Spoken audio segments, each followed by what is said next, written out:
allá vamos.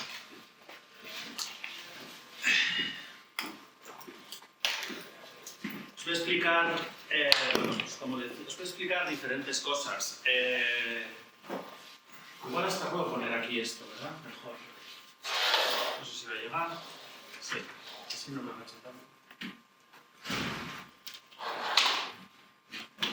Mejor así, sí. Vale, pues fundamentalmente voy a hablar del libro y de la tesis que está detrás. Libro publicado hace un año y fundamentalmente va a ser eso. Pero bueno, la tesis salió en el 2015, no me di ninguna prisa en sacar el libro. El libro 5 años más tarde, 2021, pero junto con eso salieron un montón de artículos y es por lo que me he animado a sacar todo un poco a la luz, ¿no? Ha sido el año y ya enseguida cerraré el chiringuito, pero mientras tanto estamos en el momento de mostrar, ¿no? Antes os voy a... Bueno, primero voy a hablar un poco del origen de la tesis. Ese sería el título del libro y de la tesis. La tesis tenía que ser de arquitectura porque pues, todavía cuestiones de diseño pues, difícil o muy lejos como para estudiar o en el extranjero y me condicionaron muchísimo. Yo siempre quería hacer una tesis de metodología y viendo las cuestiones de metodología que había pues, a principios del 2000, 2005, 2007, estas son anteriores, son de los años 60, ¿no? Jones y toda esta gente, ¿no? Pude leer todo lo que había, no me terminaba de convencer porque eran sistemas cerrados, muy preestablecidos, que en el fondo de metodología venían a determinar un camino hecho. Y la creación de algo nuevo nunca viene por un camino ya determinado, ¿no? Sino que lo nuevo viene creando un camino nuevo también, ¿no? Me parecían sistemas muy cerrados y tampoco encontraba que tenía relación con lo que nos habían enseñado en el taller de proyectos. Por lo tanto, no veía camino para hacer la tesis sobre eso, ¿no? Esto es de Jones. Jones mismo, lo que primero escribió en los años 60, él mismo en otro libro posterior lo negó totalmente. Lo mismo le pasó a Alexander, que escribió libros muy complejos al principio de metodología. Yo estuve viendo, pero no encontré camino por ahí. Y en los cursos de doctorado había dos cursos de doctorado y en uno todo lo que iba leyendo iba haciendo una especie de ficha que me buscaba la manera de clasificar la información. Y entonces hice un montón de fichas, también según premios o premio Pritzker o lo que fuera, pero también pues, cualquier libro que leía, y ese fue uno de los cursos de doctorado. Y en uno de ellos hay un libro de Esteban Quesada, un investigador de la Universidad de Valencia en diseño, y está muy bien porque clasifica todos estos métodos, pero no encontraba camino por ahí, ¿no? por lo que os he dicho. Y entonces, finalmente, bueno, en el otro curso de doctorado investigué acerca de la casa en el huerto de ciruelos. El profesor pedía, era Antón Capitel, pedía comparar las obras actuales con la modernidad, qué desarrollo habían tenido, qué diferencias. Y a partir de esos dos trabajos, todo ese trabajo clasificador que os he dicho en un curso y en el otro, yo encontré mucho más camino por aquí y desarrollé la tesis estudiando 5 edificios concretos, 5 metodologías muy diferentes. Los arquitectos muy conocidos, luego discutimos si queréis, podían ser otros porque estos no pretende cerrar la cuestión. Se podría seguir e incluso podría seguir otra gente investigando de esta manera, ¿no? O yo tutorizando, ¿no? Bueno, son edificios bastante, sobre todo los arquitectos, muy conocidos y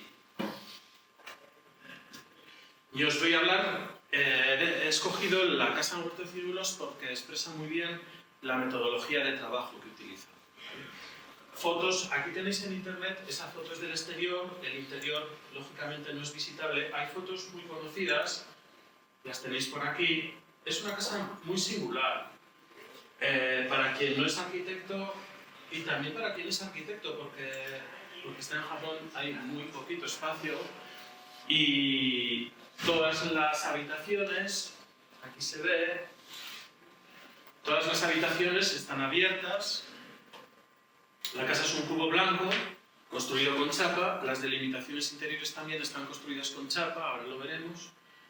tiene perforaciones entre las distintas habitaciones, el aire fluye, el sonido y el ruido también. Nosotros no podríamos vivir aquí, los japoneses sí, ¿verdad? Porque, bueno, habéis visto los dibujos animados de Shin-chan, todos duermen juntos, una intimidad. Nosotros no podríamos, ¿no? Y esta sería la imagen exterior de la casa. Como veis, es una casa que tiene mucho que ver con la modernidad, con la arquitectura moderna. Podría parecer una casa de las vanguardias, una casa de la Weissenhof en Seattle, en Stuttgart, ¿no? Y el paisaje cambia muchísimo de invierno a verano, ¿no? En verano los monzones llenan todo de vegetación y en invierno se... Y esto es lo que os he descrito de la casa. Esta es la planta de abajo. La planta baja se llama la casa en un huerto de ciruelos porque permanecen los ciruelos perimetrales de la parcela, casi como una joya, dentro de la poca vegetación que hay en Tokio. Los cerramientos son mínimos y también los cerramientos interiores. Como he dicho, es una chapa de 16 milímetros. Se trata de una distribución compartimentada en diferentes espacios. Como he dicho, existen siempre huecos para puertas o ventanas entre las distintas habitaciones. Y eso es básicamente la casa, ¿no? Esta sería la sección de la casa, o dos secciones.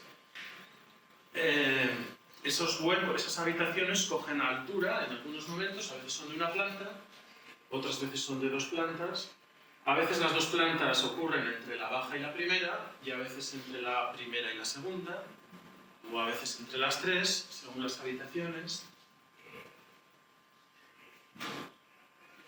Estos serían ya dibujos míos con cartulina, ¿no? El reducido espesor de los tabiques, una chapa blanca de acero, exclusivamente de 16 milímetros, dividiendo los espacios. La habitación de la niña queda entre 2 huecos, un pequeño espacio para el edredón, el baño. Claro, estos espacios, lo que ocurre, aquí ya se empieza a ver la idea de la casa. Existen espacios que son muy altos, o espacios como este baño que es tremendamente alargado, o la habitación del niño, del hijo, que es tremendamente estrecha y tremendamente alta. Apenas 1 metro o 1,5 metros de ancho por 6 de alto, 7, ¿no? Dos plantas, ¿no? La biblioteca, esto está hecho con cartulina negra, pero está forrada con contrachapado de madera, ¿no? Pues está forrada con madera. Entonces, por eso su imagen es negra. Y aquí estamos viendo ya la configuración de la casa, donde hay muchísimos espacios en su interior y cada uno tiene su personalidad. Uno es muy alto, otro es muy alargado, otro es oscuro, de madera. Esa sería un poco la configuración. Los huecos, tanto si dan al exterior como dan al interior, son iguales. Es un cuadrado, un rectángulo. Y este sería el paso de aire o de luz de una estancia a otra. Esta es la habitación del hijo, que es muy alta y muy alargada.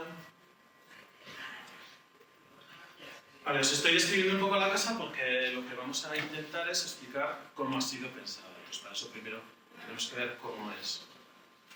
Esta sería la habitación de la niña otra vez. Y una de las primeras comparaciones que trabajo en el libro sería, pues lo que os he contado, comparar todo esto con la modernidad. Entonces aquí hay algunos arquitectos, otros no. Entonces tampoco me voy a detener en esto, me voy a detener en otra comparativa, ¿no? Pero las comparativas podrían ser muchas, ¿no? La primera es con Frank Lloyd. Aquí tenéis una planta de Frank Lloyd. Como él consiguió por primera vez el espacio que llamamos fluido de la modernidad, ¿no? Como consiguió romper tabiques, romper habitaciones, ya no se trata de pasar de una habitación a otra.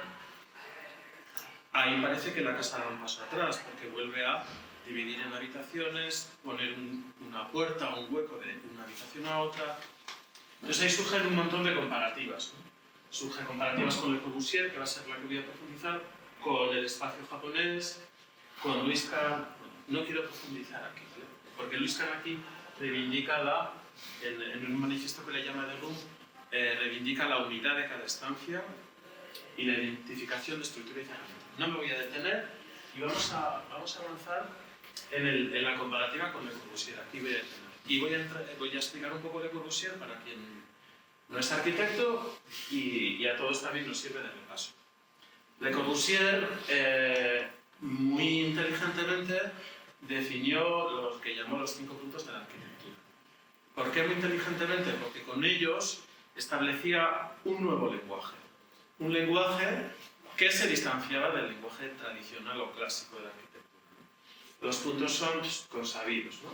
El primero, o uno de ellos es, no me lo sé en orden, uno de ellos es edificio sobre pilotes, ¿no? La arquitectura moderna la representó así y así representó la arquitectura tradicional. Entonces, el primero, edificio sobre pilotes. Edificio elevado y con columnas para dejar el coche. El edificio así no consume suelo. Esos son sus argumentos, pero realmente lo que le interesa es una cosa muy clara, que es quitarle al edificio el arraigo con respecto al suelo. Ya no hay un basamento, el edificio ya es un elemento abstracto que flota, ¿no? Entonces le quita el basamento. Lo mismo hace con la cubierta. La cubierta, dice, no, cubierta jardinada, cubierta plana. Entonces la cubierta, que es lo que nos une el edificio con la tradición, o con el paisaje, en los Alpes es muy empinada por la nieve, todo eso quita. Entonces ya el edificio ya no tiene arraigo. Otro de los puntos es planta libre. Él dice, bueno, por fin tenemos hormigón, por fin podemos construir independientemente del cerramiento y la planta, los pilares pueden ir donde vayan y nuestra planta puede jugar. Es la planta libre. Lo mismo en la fachada, si los pilares van dentro, la fachada es simplemente un cerramiento y yo puedo hacer las ventanas totalmente libre.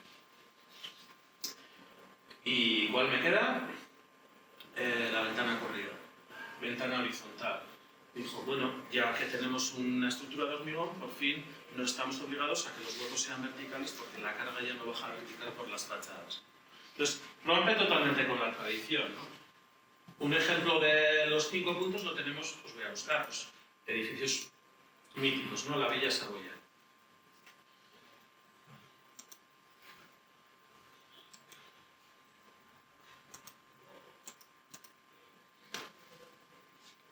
Entonces ahí lo tenemos, ¿no?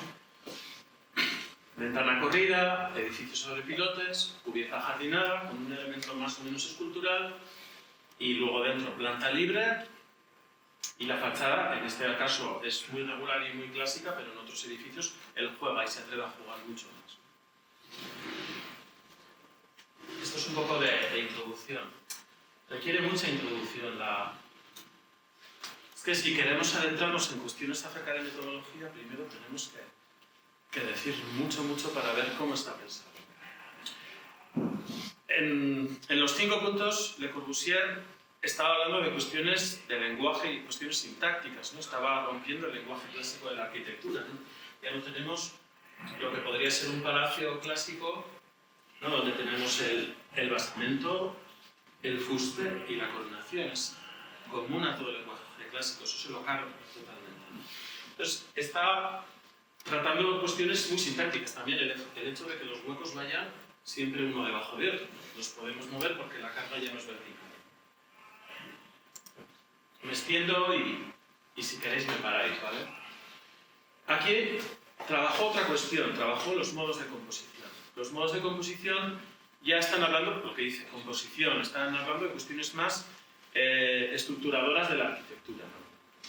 Y él los basó en las villas que había construido y proyectado, ¿no? Esta sería la villa Genedetz-la-Rose, que está en París, que es el primer modo de composición, que es modo de composición por pases, donde cada uso se asigna a una volumetría.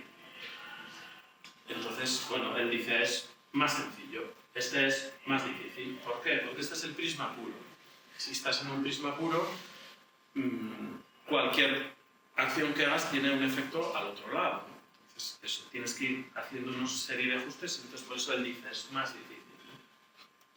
Después describió el modo 3, que es la villa Steinen-Garces, que es, el prisma puro, está también, ¿no? Marcado por los forjados y por la estructura, ese es el contorno aparente, y dentro mete una volumetría, dentro mete el 1, ¿no?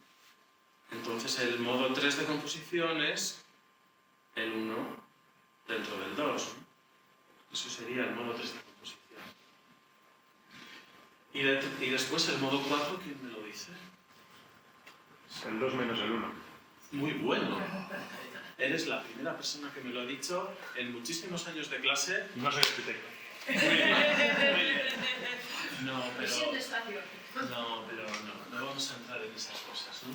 Somos personas todos, ¿no? Entonces, eso es. El 4 es el 2 menos el 1. ¿Vale? Eso es. Muy bien. O sea, el 4 sería sustractivo y el 3 es aditivo. Eso sería la cuestión.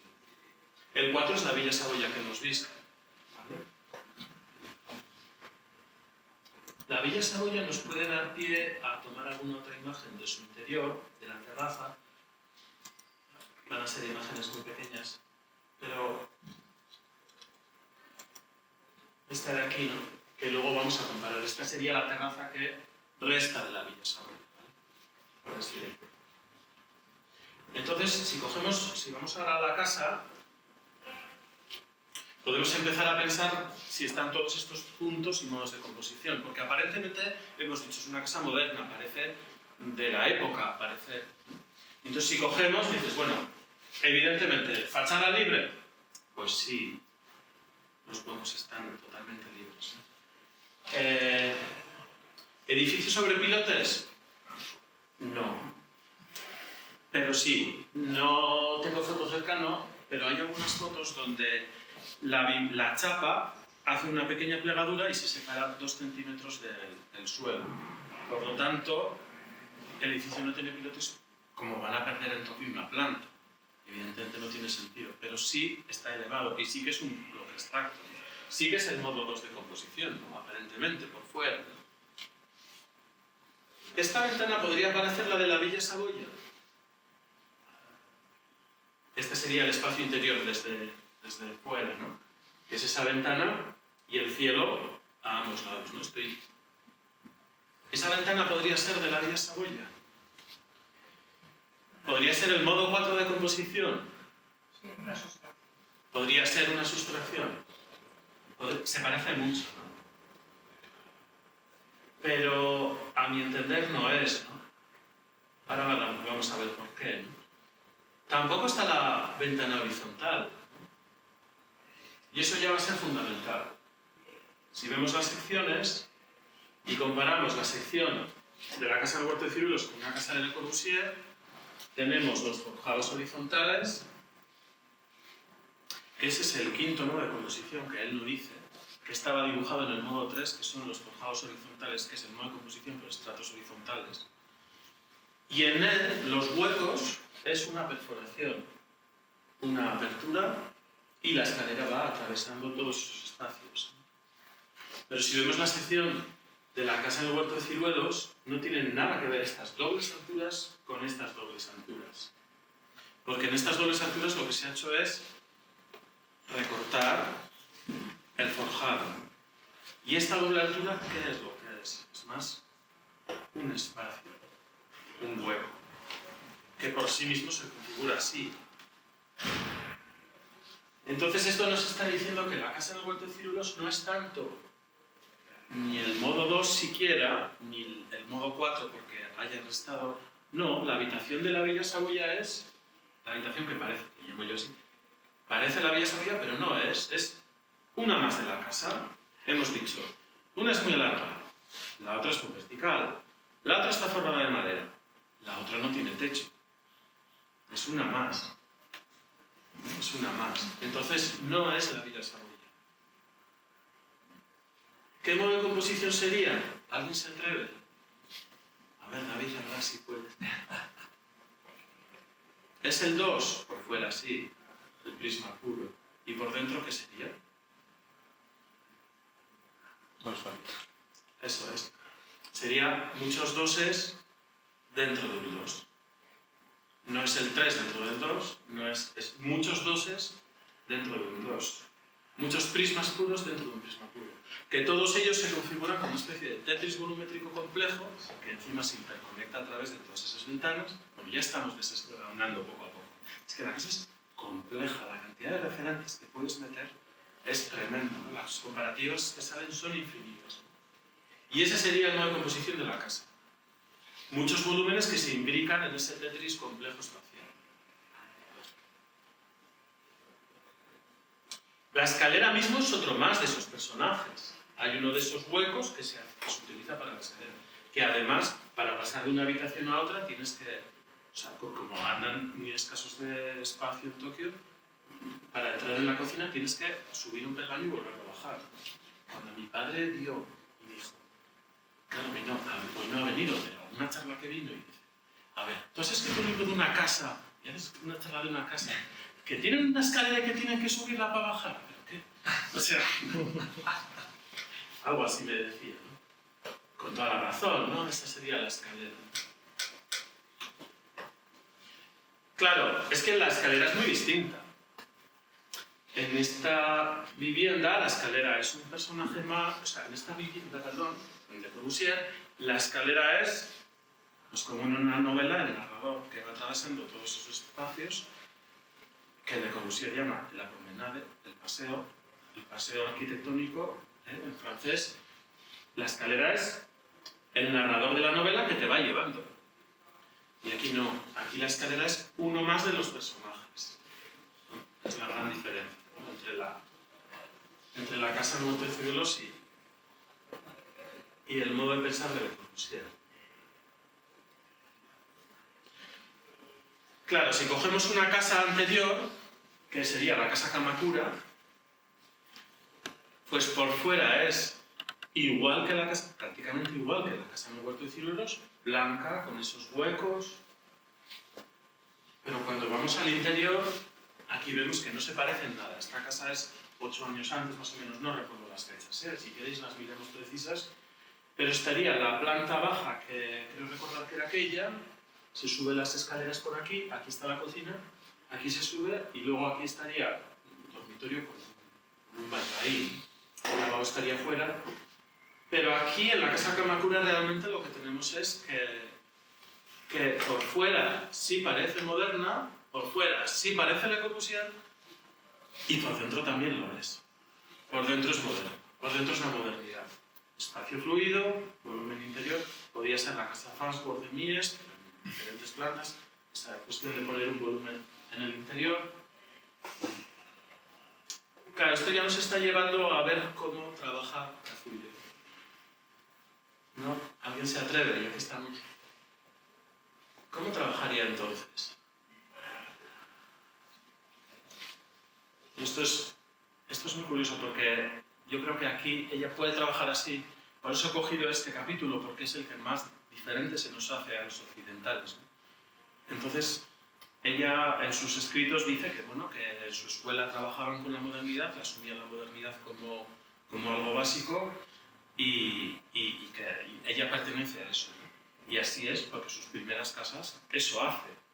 Pero luego va desarrollando otra conceptualización interior, en otra estructura, en esas viviendas, ¿no? En el interior de esas viviendas. Por lo tanto, ¿ella qué es lo que ha hecho? Ha utilizado la forma moderna como estrategia metodológica. ¿Por qué? Sobre todo porque es sencilla.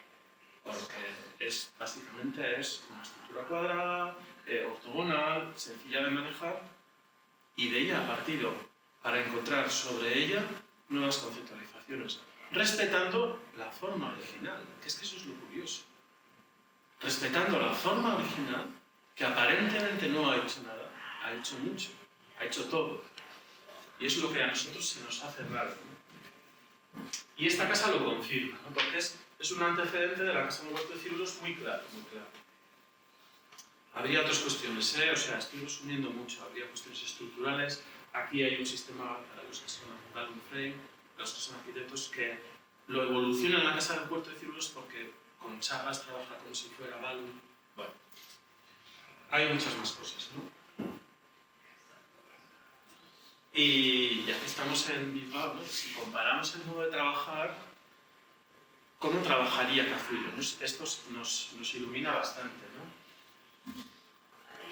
Si vemos las maquetas del Guggenheim, no sé si conocéis, estas fueron las maquetas iniciales que hizo Gehry los pocos días de visitar Bilbao. Fueron las primeras que hizo. Y ya en aquellas maquetas estaba la configuración inicial del edificio que se mantuvo hasta el final. ¿Cuál era? Un espacio central o hall desde el que se distribuye a diferentes salas. Su modo de proyectar es modo de proyectar tipo bodegón. Diferentes elementos que se colocan en un bodegón, diferentes volumetrías, pues el modo de composición por partes, desde luego. Y estas fueron sus primeras maquetas, pero es que en las posteriores y en el edificio que visitamos, pues ya sabéis, bajas las escaleras, llegas al atrio o a ese hall y desde ahí te distribuyes a las diferentes salas, ¿no? Luego, muy inteligente, una la hizo más larga para pasar por debajo del puente y así hacerse con el lugar y conquistar el territorio. Entonces, eso está muy bien, ¿no? Pero si vemos, en todas ellas está eso mismo. O sea, la conceptualización del edificio, la estructura y el modo de composición es el mismo, desde la primera maqueta hasta la última. Y de hecho, cuando visitábamos, no sé si permanece, pero había al lado de Guggenheim un lugar donde había muchísimas maquetas hace muchos años. Y todas ellas eran un proceso sobre lo mismo, ¿no? De hecho, nos dijeron, cuando lo visitábamos, nos decían, bueno, Gehry paró aquí, ¿por qué? Porque le dijimos, tienes que parar, esto hay que construirlo. Si le dejamos, sigue modelando esta forma mucho más allá, ¿no? Y cada vez, lógicamente, complejizando mucho más, ¿no? Eran de maquetas mucho más sencillas a maquetas más complejas. Pero es una estructura y una configuración que puede adoptar formas rectas o formas curvas mucho más complejas como las que definitivamente se construyeron. Por lo tanto, el modo de trabajar de Gehry es sobre un concepto, sobre un modo de composición, sobre una estructura, en la cual formalizamos, damos forma, jugamos a formalizar. ¿Cuál sería el modo de proyectar de Cazullo? Pues es justamente el opuesto. Sobre una forma, conceptualizo. Es justo lo contrario. Claro, he tenido que hacer toda esa introducción para llegar hasta aquí, ¿no? Para ver la forma, he tenido que meter todo ese rollo, ¿no? de arquitectos y tal. Para nosotros es como el ABC, ¿sabéis? O sea, es como de ahí partimos. Incluso también para el diseño interior, porque la configuración de los espacios suele decir o soy moderno o soy tradicional, está siempre esa disyuntiva. Pero es muy interesante ambas comparativas, ¿no? La botella también nos está diciendo, ¿no? La misma botella, ese agua transparente, no, el alma de este edificio es la misma, la expresión cambia. Esa botella tiene mucha intención, parece una tontería, pero no lo es. Y ahí se ve lo diferente que puede pensar una persona occidental o una persona oriental. No, Cazullo pues asume, ya sabéis que en Oriente tienen la moral confucionista que es tremendamente, nosotros no somos así, nosotros somos la emergencia singular, personal, y eso es lo que llevó a la Revolución Francesa y todo eso. Nosotros somos, es que leí un libro muy interesante de las diferencias entre, y lo escribía un francés hijo de una japonesa, y decía, es que en Francia la razón se consigue desde el posicionamiento personal, ¿no? Si alguien lo dice, o sea, si un sujeto lo dice, entonces, y lo demuestra con su propio, entonces tiene razón. En Japón la razón es lo que se ha sometido a la tradición, ¿no? Es totalmente diferente. Entonces, Cazullo adopta, es totalmente sumisa a las formas que hereda, modernas, lo asume y de ahí lo va transformando. Eso para un occidental no tiene... Porque aquí es la emergencia, que con su obra de arte va a hacer una nueva formalización. O sea, no va a quedar escondido en una forma que parece de Le Corbusier, su creación. Va a hacer su propia creación. Esa es la gran diferencia. Por eso nos ilumina bastante una persona japonesa. No sé, yo creo que se han entendido ambas comparativas, ¿no? Y bueno, pues he saltado muchísimas partes. Existe otro edificio que no sé si lo conocéis, que es que es el Centro Rolex Center en Suiza, está en Lausana. Entonces, es otra cosa que ejemplifica muchísimo la forma de trabajar de Cazullo, ¿no? Cazullo utiliza muchísimos pabellones de cubierta plana, tipo pabellón, que es movimiento moderno otra vez, en este caso es Mies Van der Rohe, o sea, pabellón, sencillo, y ahí va complejizando. Unos les pone vidrio, genera Y hace eso, sobre el pabellón, nuevas conceptualizaciones. ¿Por qué utiliza la forma moderna? Porque le ayuda muchísimo, porque ella trabaja muchísimo con maquetas, pero es una forma muy diferente a trabajar de la de Gehry, porque Gehry utiliza la maqueta como si fuera una técnica blanda, como si fuera el carboncillo, doblando la maqueta. O sea, utiliza la maqueta de una forma ajena a ella misma. Kazuyo Sejima, cada vez que le piden un proyecto, hace una serie de muchísimas maquetas. Todos se ponen a hacer maquetas de este edificio buscando diferentes conceptualizaciones del mismo. Entonces, parte de esos cubos, porque en el fondo se restringen a la normativa, pero no solo porque es una decisión normativa. En el caso de la Casa de los Huertos de Ciruelos, no se pueden salir de ahí, no tienen espacio para más, tienen que hacer ese cubo y ya está. Pero hacen siempre pabellones. ¿Por qué? Porque los pabellones les permiten encontrar cuestiones sucesivas más complejas. Y en este caso, ¿qué es lo que han hecho? Tenían un pabellón, que habían hecho muchos proyectos ya, pabellón con unos patios circulares, y el siguiente paso es curvamos ese pabellón. Y entonces es muy curioso porque el eje X y Y lo mantienen, permanece plano, o sea, permanece en su... Y el que se modifica es el Z. Es decir, no hacen como Gehry una curva compleja en 3D donde eje X, Y y Z son complejos de partida. No. Cuando yo visité este edificio, la chica de la oficina de turismo nos dijo: cuidado, que este edificio en el plano se ve como todos los demás. Es cuadrado.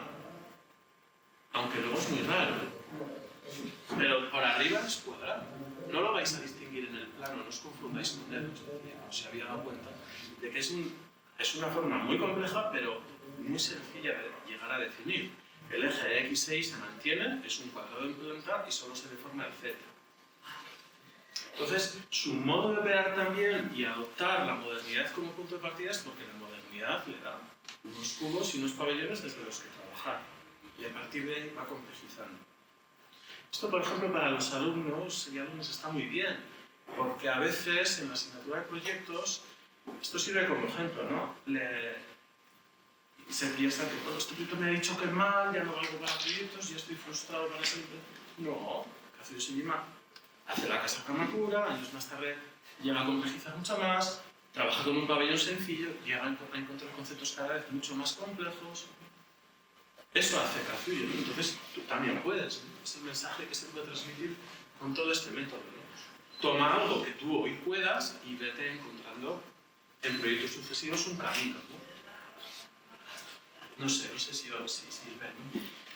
Y luego, ya el último epígrafe ya es la leche, ¿no? Porque hoy he resumido, ¿no? Pero si esto de clase lo doy en 3 o 4 clases, prisma puro, venga a hablar de prisma puro. Y ya cuando llega a esta clase digo, oye, que no era un prisma puro, que está girado. A ver, que yo mismo lo dejé para el último epígrafe. Es que somos cerrados de mente. O sea, te acercas, no, es que esto es un prisma puro, que no lo era, que está girado. Y claro, esta cuestión que es totalmente japonesa, yo accedí a ella al final, al principio no, porque iba desde el concepto, porque soy occidental. Y entonces, cuando te acercas a ella y dices, no, que no es prisma puro, y dices, ¿y por qué ha girado? Porque aquí hay medianera, bueno, pero de jardín, y aquí medianera, ¿y por qué esto ha girado? ¿Por conservar los ciruelos? No, porque podría haber hecho esto recto. Y además estas las tiene perpendiculares a estas medianeras paralelas. ¿Por qué ha girado? Y dices, ¿y esta? Pues es que tampoco son paralelas. Y esta tampoco lo son. ¿Por qué ha girado? Aquí sí, aquí para aprovechar el espacio. Hombre, en principio, si hubiera dibujado esto perpendicular, se habría quedado demasiado polarizado en este chaflán. Y ella busca esa unidad. Pero más que nada, también trabaja con... Si rodeamos la casa poco a poco, ella está trabajando con la perfección. Ella ha cogido una maqueta y está jugando a girarla un poquito. Y es un tema tremendamente japonés. Lo que digo, lo tuve que dejar para el último epígrafe. No era algo mío, ¿no? Porque esto, pues, si leéis cosas por ahí, pues la casa de té japonesa, los cuadros japoneses muchas veces, ¿qué hacen? Dejan una pequeña imperfección inacabada para que el observador la tenga que completar, tenga que... Esto falta, ¿no? Entonces es lo que te pasa como observador cuando vas a rodear esta casa, ¿no? Lo que nos ha pasado. Ah, que es un prisma puro. Ah, que no lo es. No, espera, pero soy yo que estoy viendo mal. Espera, andas un poco más, pero parece recto, pero no lo es. Entonces te está poniendo en coloca, como se dice en euskera, te está poniendo en jaque tu propia percepción. Por lo tanto, te está obligando a reconsiderar cómo percibes. Te está obligando a actualizar ese instante. Pues esto es puro C. ¿No? O sea, te está obligando a decir, ¿cómo percibo? Entonces, ¿se entiende? Ya sabéis, algo de Zen sabéis, ¿no? Que buscan el instante, el aquí y el ahora, y eso es, ¿no? Pero todo ello sin dejar de ser un prisma puro, porque tampoco deja de serlo. Es que no deja de serlo, ¿no? Entonces, fijaros que se parece mucho. No deja de ser Le Corbusier, pero tiene otra conceptualización a Le Corbusier. No deja de ser prisma puro, pero tiene otra consideración perceptiva. Es su forma de trabajar. ¿Cómo? Modificar eso que es sin que deje de ser eso que es. Es bueno. Son japoneses. Y luego también cómo trabajar con la conceptualización y trabajar con la percepción. Dos cuestiones que en Occidente están. No, que está la idea y luego la percibes y luego la materialización sensible. Aquí no, aquí la materialización sensible es ya consideración conceptual desde el primer ejemplo. O sea, es lo que modifica y hace el proyecto. ¿No? Aquí en Occidente es al revés y en proyectos que nos decían, piensa en una idea y luego desarrollas el proyecto, pero tiene que tener una idea, que es lo que le pasa a Gehry, ¿no? Que tenga una idea y luego formalizas y desarrollas. Esto no, es otra forma de trabajar.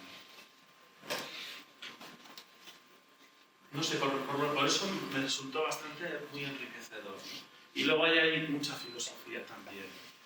Luego si queréis hablamos de eso, ¿no? De dónde queda la filosofía, ¿no? Pero esto es muy filosófico también, ¿no?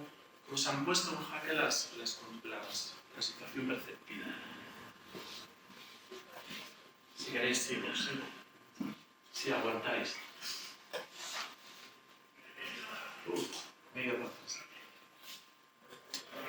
Entonces, bueno, pues en el 2015 salió eso, yo no me preocupé, seguí trabajando en el momento en el que pude, ya se estaba vertiendo y retroalimentando la tesis del aula, ¿no? Pero en el momento en el que la pude verter, ya construí todo el planteamiento de asignatura, ¿no? Que también lo conté el año pasado y lo podéis encontrar por ahí, ¿no? Y salía en Eindagoa, que nos quiere decir lo que hemos hecho, ¿no? Yo vi que pues fue justo en el 15-16, fue un año que también trabajó mucho y todo lo que había hecho tenía mucha coherencia y lo recogí. No me preocupé de sacarlo como artículo hasta el 19, o sea, años más tarde, ¿no? Aquí está todo ese tapiz de ejercicios, ¿no? Que vi que era un tapiz metodológico. Son ejercicios muy manuales, porque creo que el segundo, claro, como profesor quedas mal porque no tienes esa imagen de 3D, pero me da igual, ¿no? Yo creo que el segundo todavía tiene cosas a la mano que si no, no la van a usar en la vida. Y también hacemos cosas de 3D que veis por ahí, ¿no? ¿Y cuál fue el planteamiento aquí? Bueno, uno de los primeros planteamientos es, que está en el libro también, o sea, es decir, primero tiene que haber un soporte, o sea, tiene que haber un soporte detrás de cada ejercicio. Siempre hay un capítulo del libro o hay de otro, o hay de artículos o lo que fuera, pero siempre hay un soporte en cada ejercicio. No es, llega el profesor de proyectos y nos dice a ver qué hacemos aquí. Eso no me parece ético. O sea, te lo tienes que currar. En el sentido profundo, tienes que llevar un planteamiento como profesor. No por ser proyectos menos, al revés, por ser proyectos mucho más. Y después, una de las cuestiones importantes es que cada uno de los ejercicios se polariza. Se tensa cada uno de los ejercicios hasta un extremo, tratando de incluir las cuestiones básicas del proyecto, pero en cada uno de ellos pensadas lugar, programa, forma, espacio. Entonces, en uno trabajan sobre todo el lugar, en otro el programa, en otro tensado hasta el extremo. Porque es lo contrario que teníamos nosotros. Proyecto de 2 meses, tienes que integrar todas esas cuestiones, tienes que manejar bien un lugar, un programa, tienes que manejar todo ello. El alumno que sabe hacerlo, bien, y el que no, está frustrado, no puede. No, entonces, en el propio planteamiento del ejercicio le estás dando al alumno las herramientas metodológicas. En un ejercicio tienes que trabajar en planta solo. En el otro ejercicio ya empezamos a trabajar en 3D, ya hay alturas. En un ejercicio hay ejercicios en los que no puedes dibujar nada. Otros ejercicios en los que no puedes escribir. No, pero ¿cómo? ¿Qué tengo que hacer? ¿Que tengo que contar los conceptos de una casa sin escribir? Joder, no se puede escribir, no puedes escribir. Y el otro, que no puedo dibujar, no lo puedes dibujar, tienes que hacer directamente una maqueta, ostras, y figurativa. Y luego en otro una maqueta abstracta, con cartones. O sea, cada ejercicio, o ejercicios en los que no hay lugar, solo es programa. Es crear un evento. Un evento. No, que es que hago una decoración. No, decoración no, es un evento, es una situación lo que tienes que crear. Porque luego en tus proyectos habrá programa, por así decir, habrá un uso, ¿no? Pues ahora solo trabajas con el uso, ostras, qué difícil. Tanto que ya veis, generaron un cubo, o sea, generaron un lugar, no, que aquí no hay lugar. Porque, ostras, que tengo que empezar un proyecto y no tengo la planta. Entonces, eso, cada ejercicio tensa y fuerza hasta extremos muy diferentes. Y yo creo que, pues bueno, viene funcionando, ¿no? Esto nace un poco como crítica, aquí hay dos diapositivas un poco polémicas, pero sería de un libro de Pernas que dice Aprender enseñando con Rafael Moneo. Y aquí está hablando de él como alumno de Coder. Coder, un arquitecto buenísimo, es una sensibilidad exquisitísima. Y unas obras y dice, Coder sabía cuándo algo estaba mal, pero le era imposible decir por qué. Sabía que una fachada estaba bien compuesta, pero tampoco daba razón. Y esto es lo que nos pasaba. Ibas a corregir tu proyecto y te decían, mal. No puede ser. Tienes que tener razón. Y aquí ya Bernas estaba hablando cuando estaba colaborando con Moneo. Moneo cogió en Barcelona a la cátedra y dio creo que el segundo elementos de composición y luego ya pues, se fue a Estados Unidos, volvió y luego ya tenía muchísima obra y ya dio el cuarto. De su primer acceso a Barcelona, donde tenía pues, un trabajo tremendo, muy intenso en el taller, cuando volvió trabajaba pues, lo que podía, ¿no? Ya tenía mucha más obra. Y aquí ya está hablando de cuando estaban en cuarto, dice. Cuando estaban en cuarto, yo estaba en el taller de Moneo, dice, no seguimos un programa. La actividad, tanto práctica como teórica, venía marcada por el proyecto sobre el que se estaba trabajando. Cada proyecto duraba 3 o 4 meses. Aún así, para mantener la tensión se pedían entregas parciales. El ritmo quedaba lejos de la gimnasia electrizante de segundo, que fue ese primer acercamiento de Moneo. Claro, cuando estaban aquí, ahí están todos los textos que sacó Moneo, programa de proyectos, y luego muchos textos teóricos de Pugin, bueno, un montón de cosas que salieron, lo de la tipología, todo fue saliendo por ahí, y trabajaban y se lo ofrecían en clase. Pero claro, el cuarto ya no fue así. Yo lo que recibí fue más eso de cuarto, o sea, venía un profesor, te ponía un proyecto, era un proyecto muy interesante, vamos a hacer un proyecto en Oporto, recuerdo, ¿no? Precioso, en un lugar muy complejo, 2 meses, si tenías herramientas, bien, si no las tenías, lo pasabas muy mal, y eso no podía ser, ¿no? No había un planteamiento detrás, lo tenía el profesor y lo traía, porque muchísimo conocimiento, pero tiene que haber un planteamiento de asignatura, si no, no es justo para el alumnado. Bueno, las cosas también han cambiado mucho, ¿no? Lo que a ellos se les permitía, a nosotros no se nos permite, ¿no? Yo creo que esto que va a quedar grabado, pues mira, lo voy a decir, ¿no? O sea, yo creo que hemos pasado de un extremo a otro, ¿no? O sea, yo escuché a un profesor decir a un alumno, hombre, aquí viene nuestro Pedro Picapiedra particular. Jo, macho, tú en manos tienes millones. Son palabras textuales que no se me olvidarán en la vida. Es verdad que sus proyectos eran un poco potolos y tal, pero jo, ¿no? Entonces, las críticas además eran duras, destructivas. O sea, primero no te daban las herramientas, pero luego te decían cosas así. Eso no puede ser. Ahora nosotros, en cambio, nos obligan a un programa, nos obligan a un planteamiento, lo cual está muy bien, pero hemos pasado al otro extremo. voy a decir otras palabras que tampoco se me olvidaron cuando empecé a dar clase. El primer año de clase, como yo, los programas que había recibido eran como eran y yo sabía que era tan determinante, pues en una asignatura se me estaban colando por todos los lados. Y entonces yo cogí y les dije, les amenacé, no lo iba a hacer, pero les dije, pues voy a cambiar el programa. Y entonces una alumna levantó la mano y dijo, también palabras textuales que no se me olvidarán, ¿eh? Dijo, había tenido el año anterior una pelotera y la había ganado. Y me dijo, que sepas que no lo vas a hacer. Porque el año pasado ya me dio la razón el inspector y a partir de mi vida, a partir de ahora voy a ser toda mi vida una consentida. Y eso fue así. Eso fue mi primer año de carrera, o sea, mi primer año de docencia. Entonces, vamos, me ha tocado lo peor de ser alumno, que me tocó a los que decían esas frases. Yo creo que ni lo de antes, ni lo de los muñones, ni lo de la consentida. O sea, yo creo que no, tampoco lo de ahora no puede ser. No puede ser que los profesores nos veamos atrapados por todo eso que estamos haciendo. Y después salió otro artículo que se llama Dynamics Action, ¿no? Pues de lo que se trataba era pues, bueno, de hacer dinámicas en el día a día y de implementar ese planteamiento de curso completo en el aula. Y lo recogí así. Bueno, pues ya se ve la actividad. Y luego también pues, parte de las dinámicas son online porque vino confinamiento, entonces hubo que desarrollar. Y bueno, si queréis os cuento algún par de dinámicas que están divertidas. ¿Queréis? Por ejemplo, esta dinámica, ¿no? Está hecho en el claustro de nuestra escuela. Una vez han entregado un collage, que es bastante subjetivo, y tenemos, ahí se ve, yo hago un PowerPoint y voy poniendo dos collages entregados por los alumnos los días de antes, los corrijo, y pongo dos collages, y pongo dos textos, y pongo dos letras.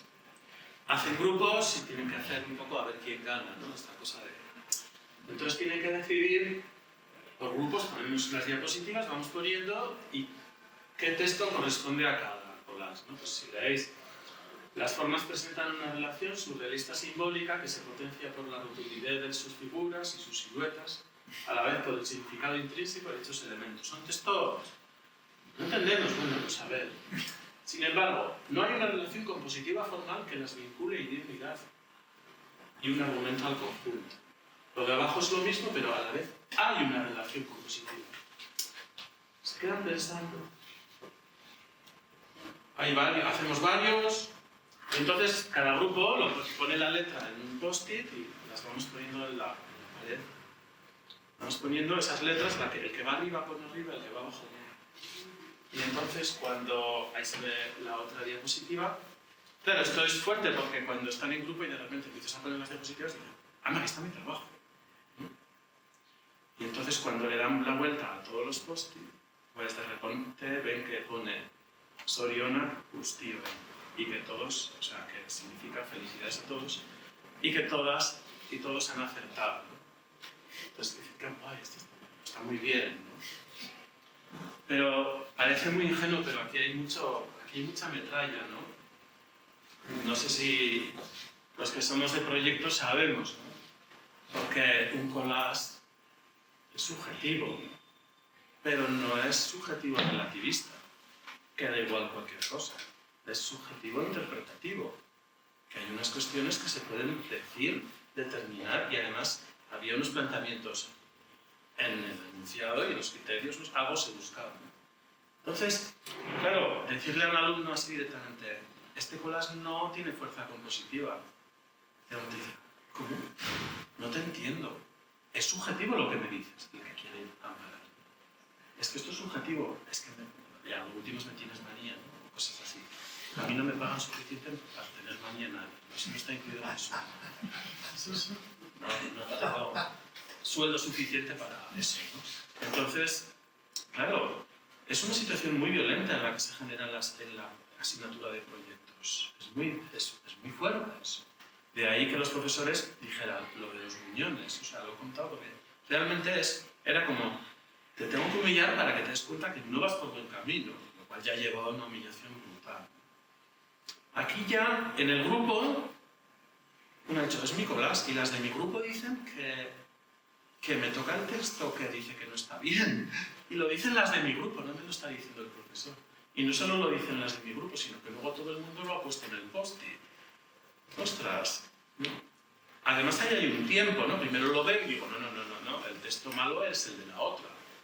No, que dicen que es el mío, que al final hay un tiempo para ir asimilando, para ir viendo otros errores y decir, joder, es que en el de la otra ya veo yo el error, pero en el mío no lo veía, me ha costado mucho más.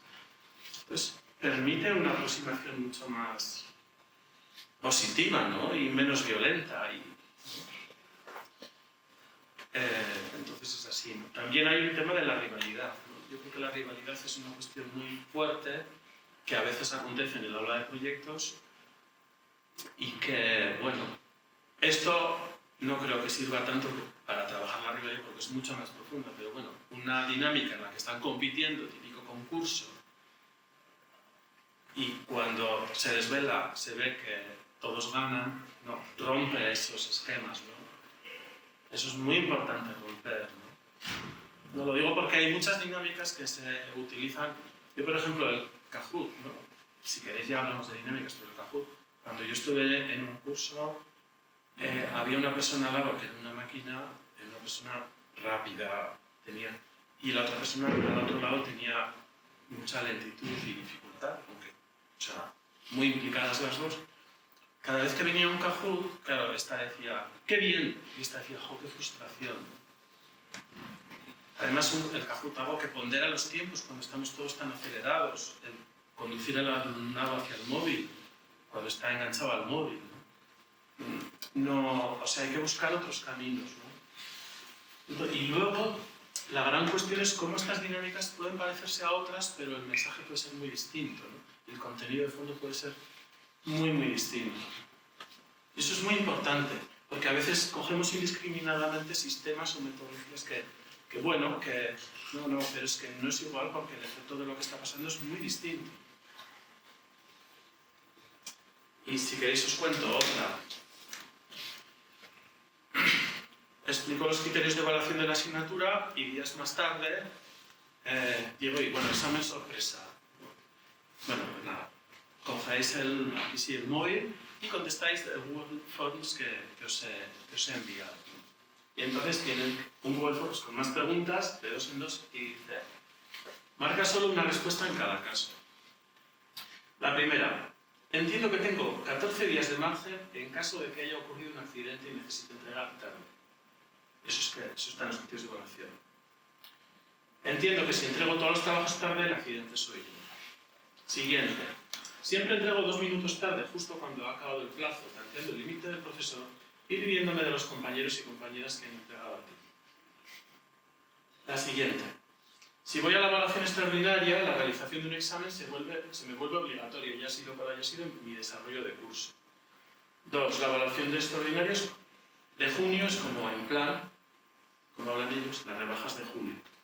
Pero adelantadas, puedes aprobar por menos. Y luego la última pregunta del test dice, entiendo que este test ha consistido en una simple dinámica que ha sustituido a la típica chapa clásica que explica los criterios de evaluación al principio del curso. La otra, no me gustan ni las dinámicas modernas ni las chapas clásicas. Me gustan. Entonces, cogen, contestan y contestan a todas. Bien. Y dicen, he sacado un 10. Y yo, ¿qué pringas? No, ¿qué pringas? Mal.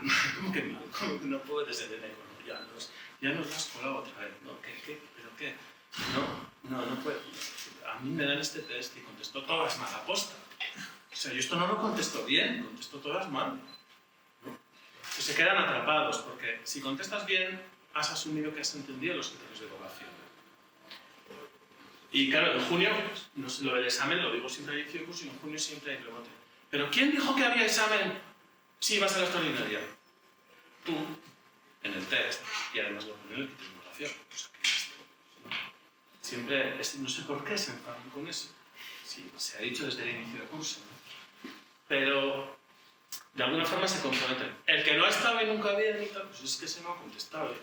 Es que no has venido. Y la tercera opción que os digo, pues una vez una alumna que estaba muy sobrada, ¿no? Que es una de todos 9, cuando les pasé esto, fue la única que me ha contestado. En ECO podemos contestar performativamente, que sería contestar todas mal a posta. Y bueno, pues al final contestó bien, ¿no? Pero es un puntazo que una persona vea esto y diga, esto yo no contesto, ¿no? No. ¿Quién lo puede hacer? Quien está sobrada y tiene todo 9, ¿no? Porque quien no puede hacerlo. No te puede contestar mal quien está en el 5, ¿no? Sí. Luego aquí también hay otra cuestión, aquí hay una subversión del propio Google, ¿eh? O sea, eso es cosa de... Estamos utilizando Google y 4 mecanismos que están bien y que... Ojo, pero que todo nuestro contenido lo tenga Google, que Google tenga todos los exámenes que todos los profesores de toda secundaria y de todo están haciendo y lo tengan en su base ¿de qué? No. Un examen al revés. Toma Google. O sea, me estará espiando en este momento. O sea, no, o sea, hay que subvertirlas. Yo me rebelo, ¿no? Ante eso, ¿no? No puede ser que Google tenga todo mi trabajo, ¿no? No sé, en el texto último que va a salir dice esto, ¿no? Dice un poco el fundamento de estas dinámicas, ¿no? Dice, cada dinámica se diseña artísticamente, casi como si fuera una acción, para crear un evento pedagógico que enseña a diseñar a través de la experiencia.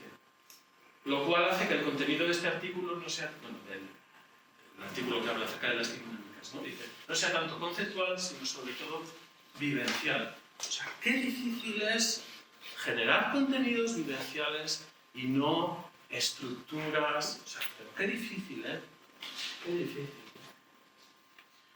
Dice, de hecho, las dinámicas diseñadas apelan desde la afectación y la sensibilidad a estratos profundos, inconscientes, activos en la realidad del audio.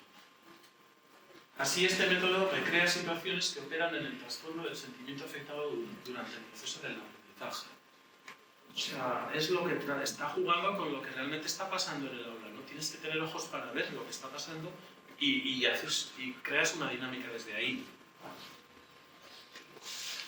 Y lo que esto también habla es, si yo estoy enseñando diseño, lo primero que tengo que hacer yo es diseñar eso mismo donde estoy, que es el taller de proyectos. Recrearlo, ¿no? No utilizar herramientas tal cual o no utilizar lo que me dieron. No, sí que mi labor es estar en esa actividad de recrear el día a día, ¿no? Porque la enseñanza sea un evento. Y eso es un evento. Porque ese otro ejercicio que os había puesto, que era bastante difícil, que os he dicho que era experiencia, uno de mis argumentos cuando dicen, hostia, bueno, nos estás pidiendo algo muy difícil, esto no podemos hacer. Y yo les digo, ¿os acordáis de la dinámica tal y de la dinámica cual? Eso es experiencia. Entonces, si yo lo he hecho con vosotros, vosotros lo tenéis que hacer. Ahora. O sea, es decir, es el mayor argumento que tienes para hacerles ver que... Y no sé, me han enrollado mucho y ha sido muchísimo igual. He querido mostrar pues el trabajo de... Aquí está el trabajo de muchos años y no sé. Lo dicho, no ha sido, ya les decía el otro día, no ha sido el año de estar enseñando esto y no ha sido una voluntad de sacarlo, no, ha sido más bien esperar y hay muchos años detrás de todo esto y... Una de las dinámicas, lo que viene a ser es... Sí, nos van a pedir que... ¿Esa intervenir ya? Sí. Ah, no sé. Sí. Entonces, tú has terminado, ¿no? espera 5 segundos. ¿Tú has terminado? Y...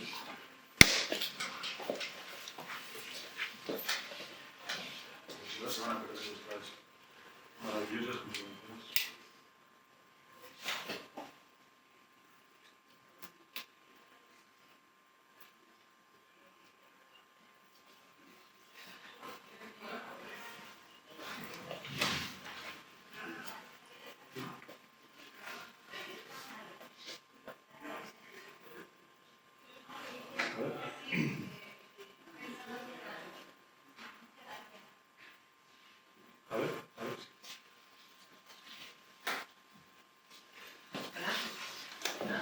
No, no, es para... No es para...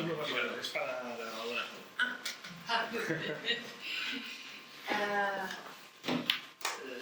Bueno, no es una pregunta, sí, o puede ser una afirmación, o quizás es una pregunta, pero en este caso, por lo que he entendido en las dinámicas, la evaluación continúa formando parte del conocimiento, ¿no? Que al final es analítico. Es el propio alumno el que encuentra la razón y tiene claro entonces cuál era el objetivo, aparte de los resultados de aprendizaje, ¿no? Y de la parte de la evaluación. Este método que has empleado para proyectos de guiones, ¿crees que lo podrías trasladar a proyectos gráficos? Pues yo creo que totalmente, ¿no? De hecho, el año pasado, cuando conté Indacoa, ideaste, ¿no? Quien quiera verlo está por ahí, en YouTube, pues vino sobre todo profesorado de diseño gráfico.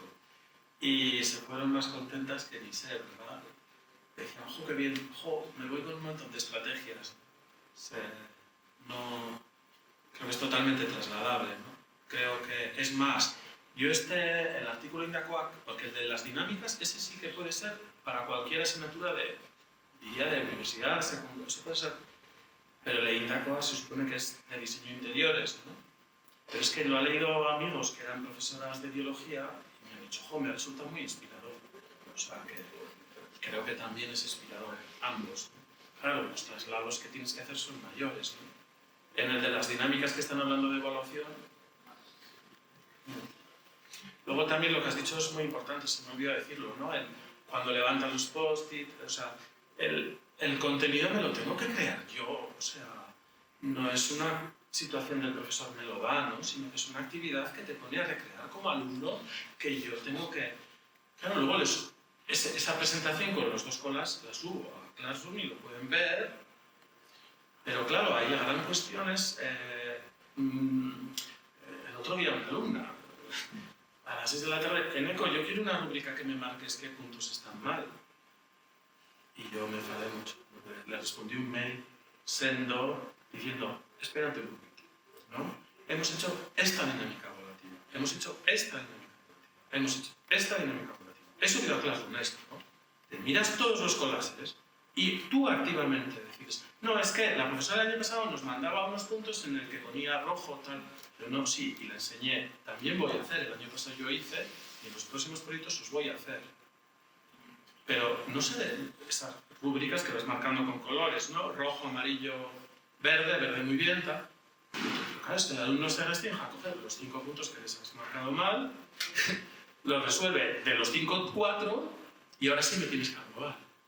Ya, pero es que esto no has hecho tú nada, porque yo he determinado qué puntos estaban mal, y ni siquiera has entendido por qué.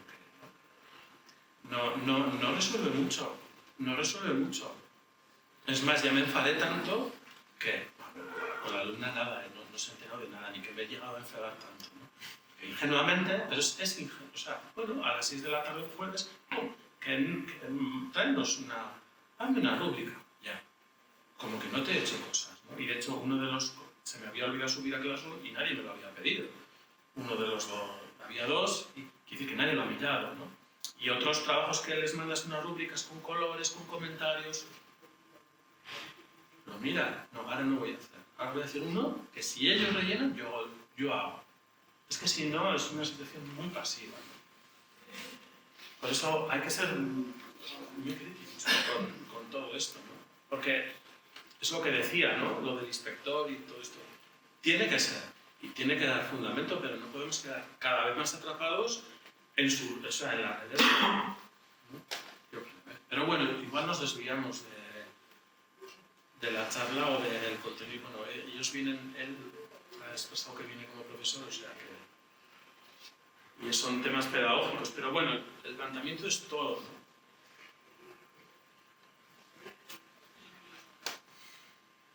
No sé. Pues se podrían decir muchas cosas. Cualquier hilo que tiréis, yo empiezo a tirar. Creo que también fuera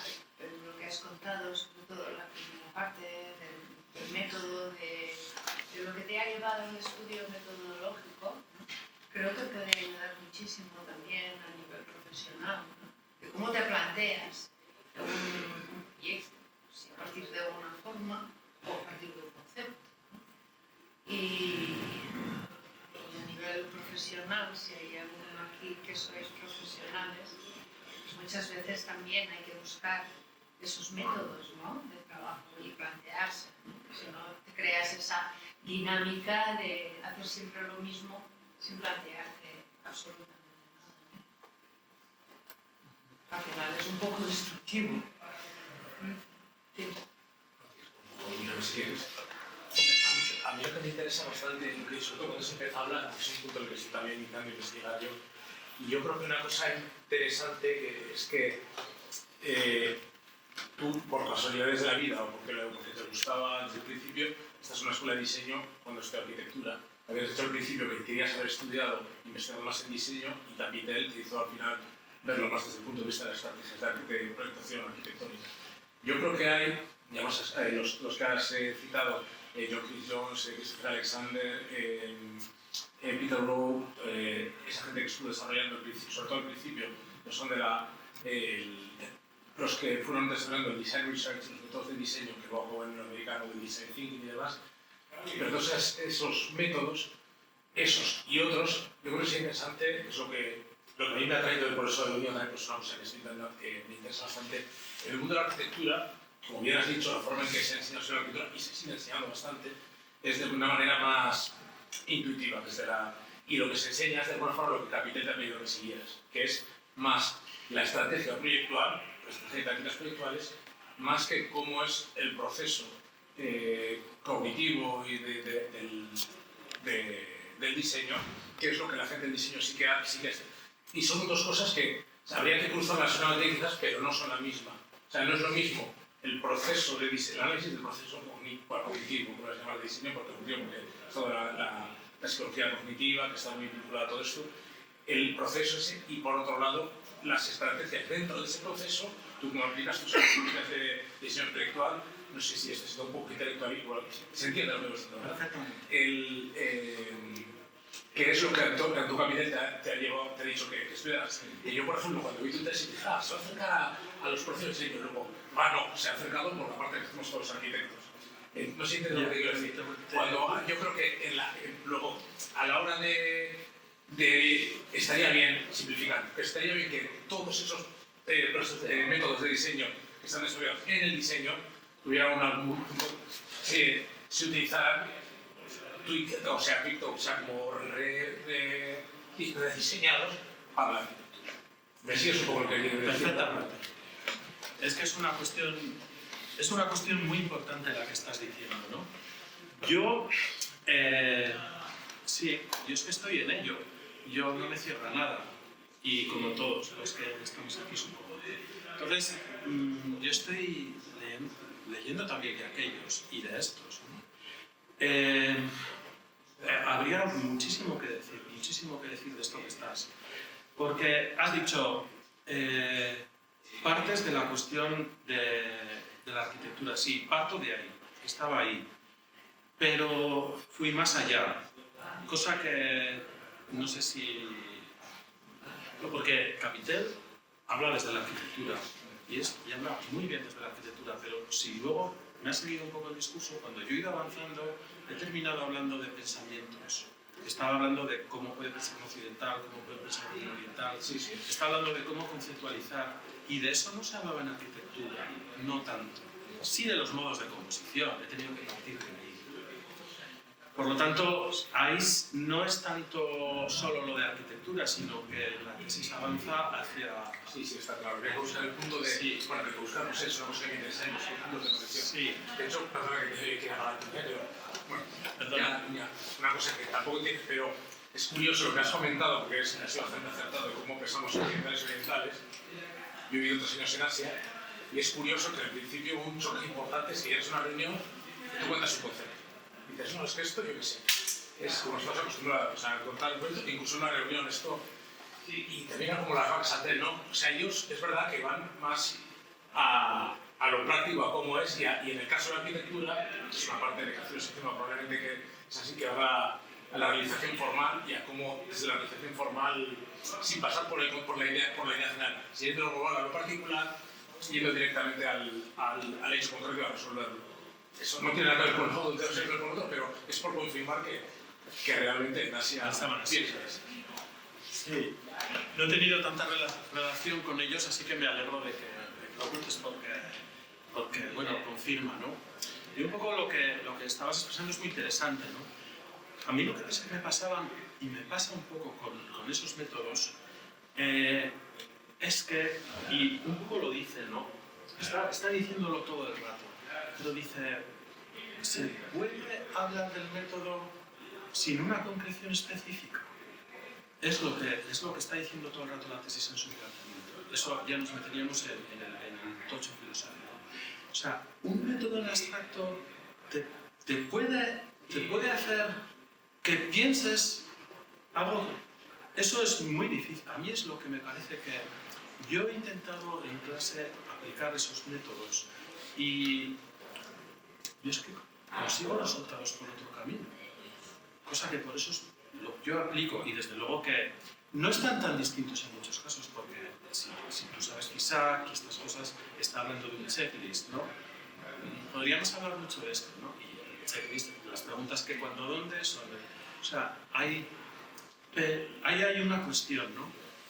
Pero yo mi pregunta es, cuando le pones a alguien y dices, no, piensa diversamente, sí, pero si no tiene bagaje, ¿va a crear algo nuevo? El que no tiene bagaje no lo crea, y el que tiene facilidad formante lo crea. Entonces, eso pasa en clase.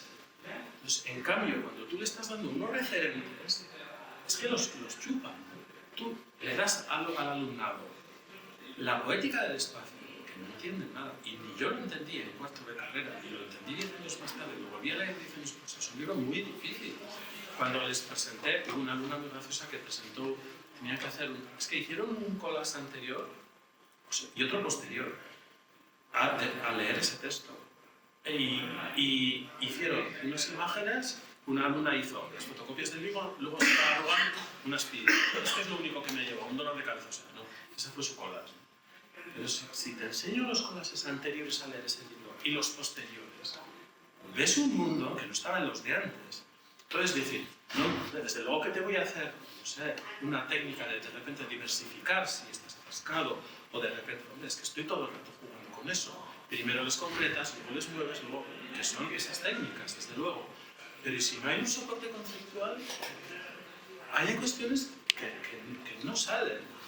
O sea, si no hay pensamiento detrás, es que el método está vinculado al pensamiento que crea. Y eso es lo que falta en esas otras cuestiones. Sí, de hecho, hay mi visión y lo que me parece interesante investigar, y siento refiriéndolo un poco, dices tú, es que el otro día, hablando con Roberto Cilla, decía que, y es verdad, que lo había además lo he oído a más gente, que al final igual que cuando dibujando, hay un momento que yo creo que te salta el hemisferio derecho, clac, y ves diferente y empiezas a dibujar mejor, y con la que tú tienes que hacer el dilema, hacer el clic y que empiezas a entender por qué pasan las cosas. ¿Qué ocurrió? Que todos estos métodos de design thinking y design research y tal, que empezaron de alguna forma cuando tuvieron el boom, empezaron a subir en la escuela de Ulm y tal, y al final todos eran matemáticos, Jorge Ritter era matemático, tal, Maldonado, no sé qué era, pero bueno, no sé, arquitecto, pero lo que era sistematizar el proceso de diseño para luego poder utilizar un no diseñador. Claro, eso es un peligro porque al final son métodos que son muy interesantes, pero falta la magia. Claro, ¿cómo metes la magia, como lo que llamamos el factor X, que es probablemente una polema semiótica, otro metalenguaje, otro lo que sea, lo que realmente era la magia. Claro, cuando ellos hablan, por ejemplo, incluso cuando dicen wicked problems, claro, todo el mundo ya usa wicked problems. Wicked problems es un término que es totalmente computacional, o sea, son problemas que no son lineales, que tienen variaciones, pero se viene del ordenador. O sea, ahí falta toda la magia. Y ya todo el mundo habla de wicked problems como si fuera algo que realmente transmite la magia cuando viene de expresando computacional. Y ahí se queda cuando va más. Que lo usa luego Buchanan y tal, pero al final también está ahí. Bueno, yo tengo referentes que estoy viendo muchos que son diseños, por lo que os conozco, solo me mucho más que yo, pero bueno, pero no sé, exactamente, que están todos en metodología, pero le falta la forma de meterle también no sé lo qué. que hace tanto un carpintero de una forma selectiva. Ya, di el no sé qué, que tú tienes el micro, si no lo digo yo, ¿no? Como dice Isaac, dice el qué, cuándo, dónde y un no sé qué. Que lo dice muy castizamente, pero está diciendo, no, es que al final yo haré un análisis, pero me lleva a un salto sintético mucho mayor. Para explicar esto, si queréis, os puedo leer una parte que pensaba, si queréis, con eso o cuando queráis, pero yo creo que merece la pena, porque... ay, perdón, esto no es... tenía por aquí... Bueno, de la conclusión salió el epílogo, y os voy a leer una parte del epílogo. A ver,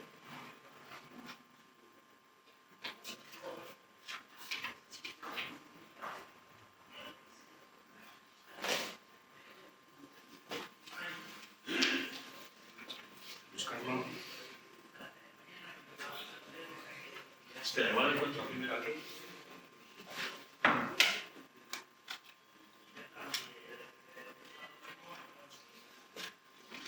Porque esto que dices, ¿no? La pregunta también sería, o sea, la clave está en el título también. El título es un poquito arquitecto orgánico, pero ahí se está explicando todo el rato. Donde el arquitecto está generando su propio método, como ha dicho Mónica, es que a lo mejor hacemos igual las cosas. O a una nueva obra tengo que rehacer otra vez mi método. Y a la vez la obra me está exigiendo recrear un nuevo método cada vez, porque si no, no sería nueva, sería como la anterior. Y esa relación, por eso decía, existe el método sin persona detrás, sin una persona, sin una subjetividad creadora, sin una obra que la cree, sin una singularidad concreta, y el método. Digo, eso es un triángulo trinitario un poco como padre e hijos. O sea, hay una relación ahí, ¿no?, donde existe uno sin el otro. Desde el momento en el que hablas de un método sin persona y sin singularidad detrás, la cosa no funciona, ¿no? Y os voy a leer, y si queréis acabamos con eso, pues no, son 2 párrafos, pero creo que es importante, que sería, lo tenía que haber fijado,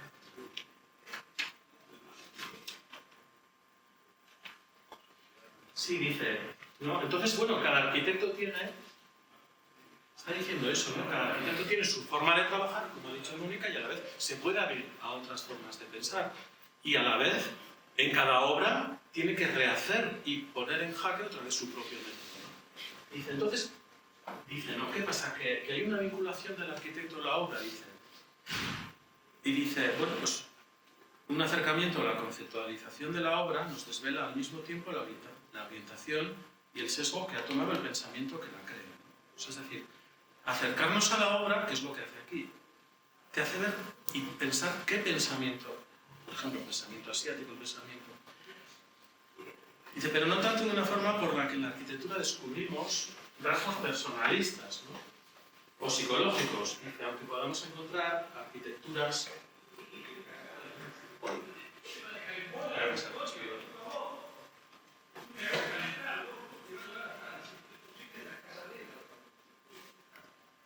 Dice, aunque podamos encontrar arquitecturas calladas, arquitecturas excéntricas, arquitecturas introvertidas, arquitecturas hedonistas, arquitecturas complejas. Dice, no se trata de una relación entre la personalidad del arquitecto y la obra, que no existe tal, aunque Koolhaas nos diga que es hiperradical, ¿no? Dice, más bien cuando vinculamos el arquitecto a la obra, estamos preguntando por el pensamiento que ha sido necesario para crearla. De esta forma, acercándonos a determinadas obras, descubrimos que estas han sido pensadas desde el concepto, frente a arquitecturas que han sido pensadas desde la forma, lo que os he contado hoy, ¿no? Pero sí sigo con referencias a la tesis de su conclusión, para que veáis un poco, sería como el párrafo clímax, dice, arquitecturas que han sido pensadas desde su totalidad de manera sistémica, como se monta la casa de los pueblos y su estructura, frente a arquitecturas que ha primado cada particularidad anecdótica. Arquitecturas pensadas desde su interior y por lo tanto desde procesos introspectivos, Siza, ¿no?, Sunto, frente a las que han sido pensadas desde la exterioridad, Koolhaas. todo esto se va analizando en la tesis, no es el resumen, ¿no? Dice, arquitecturas generadas a partir de un pensamiento abstracto, Sejima, Shunto, frente a arquitecturas figurativas, Gehry, Siza, Puljas, ¿no? Donde los edificios son icónicos hasta tal punto que son caricaturas. Arquitecturas que han sido pensadas desde su propia inmanencia, porque lo que hemos hablado ha sido pura inmanencia de la forma, no hay una trascendencia, como en Occidente, Sejima, Shunto, frente a arquitecturas trascendidas en sus posibilidades icónico-simbólicas, Puljas. Arquitecturas pensadas desde el lugar, Siza, Gehry, Shunto, Puljas, frente a arquitecturas pensadas desde el programa, Puljas. Todas estas cuestiones no se recogen en esas metodologías de las que estás hablando, y en cambio son las que se recogen en la creación. Por lo tanto, dar una metodología que no se corresponde con la creación no va a llevar a esa creación. Yo creo que esto es otro pensamiento. Yo no me cierro, pero... Sí, yo no me cierro. Sí que puedes utilizar como técnica en un momento determinado para desbloquear, para tal. Pero si no hay pensamiento detrás, no se crea nada. Y ojo, que a alguien que le enseñé el artículo en Dacoa, cuando todavía no era ni artículo, ni tenía conclusiones, ni tenía objetivos, solo era la foto y la descripción del ejercicio, hubo quien me dijo, uy, esto está guay, hay que ponerlo en una página web. Le quitamos el pensamiento, y Dios mío, no puedo creer lo que estoy oyendo, le quitamos el pensamiento. Porque gracias a Dios no será consciente de lo que dijo, ¿no? Ni se acordará. Pero realmente así nos pasa, ¿no? O sea, es que es al revés. La creación tiene que tener un pensamiento tremendo. Y esto, y si te pones a hacer esto, es un tocho de la pera. Voy a decir también, es anticultural. O sea, el libro es anticultural. Y he dicho, lo saco ahora, porque ahora hay otro artículo que tiene post-it, dinámicas y tonterías. Y así, hoy, el libro puede ser recibido. Porque en otro momento, cuando no hubiera estado esto, te hubieran dicho, ¿pero dónde vas? O sea, decir, o te ponen la fama y decir, ¿pero qué rollo es esto? ¿Pero dónde vamos? O sea, ¿dónde vamos sin pensamiento, por favor? O sea, es que son cosas tremendas, ¿eh?